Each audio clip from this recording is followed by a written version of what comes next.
Hey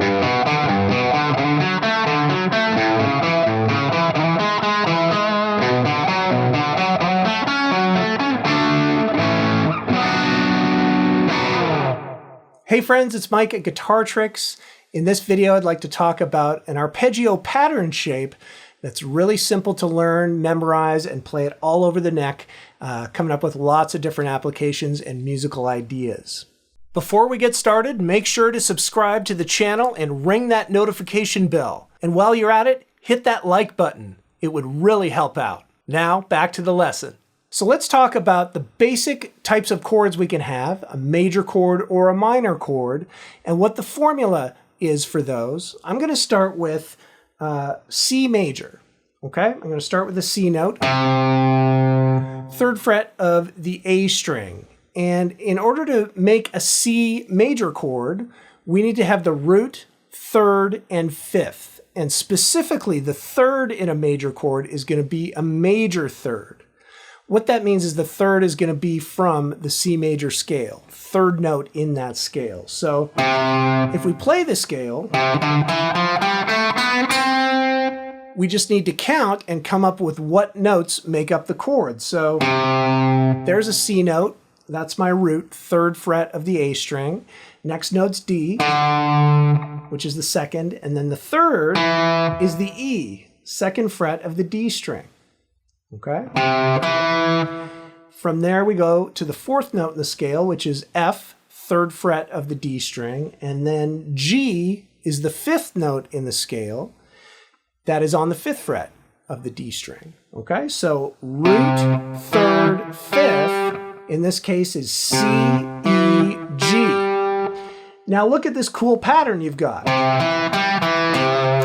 Anytime you're playing over top of a C chord, playing those notes are actually the chord tones or the notes that make up the chord. So they're always going to sound really good and really highlight the chord that's playing underneath.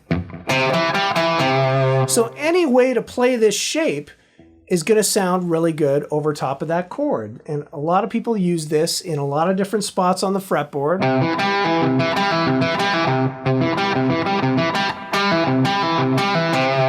Okay, there's lots of different ways to play that. Now you can use this shape all over on different string sets.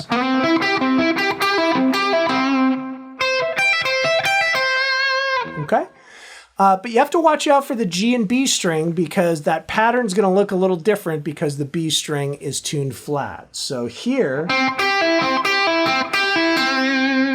you just have to move up anything on that on that B string, the 2nd string. You have to move it up 1 fret to make it work.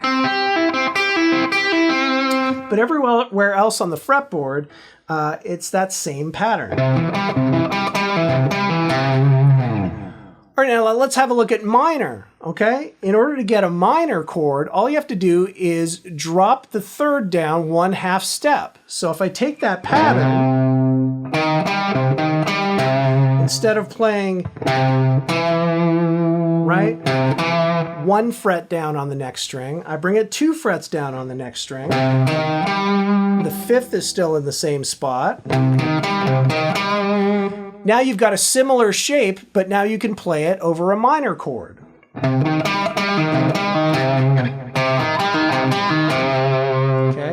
and it's a little more difficult G and B string, but everywhere else it's a pretty useful shape.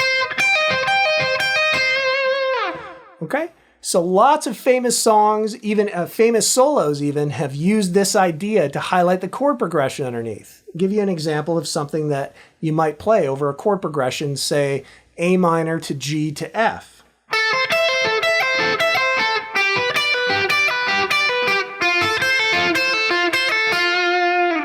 Okay, so I just used those shapes and moved the root note to coincide with what chords were going on underneath. And all you have to do is just make sure you're playing the minor shape over a minor chord and the major shape over a major chord. Opens up a lot of cool ideas on the fretboard. Hope you found it useful, and we'll see you on the next one. What other tips would you like to see here on this channel? Please leave a comment and let me know. And be sure to check out guitartricks.com for more in-depth step-by-step lessons.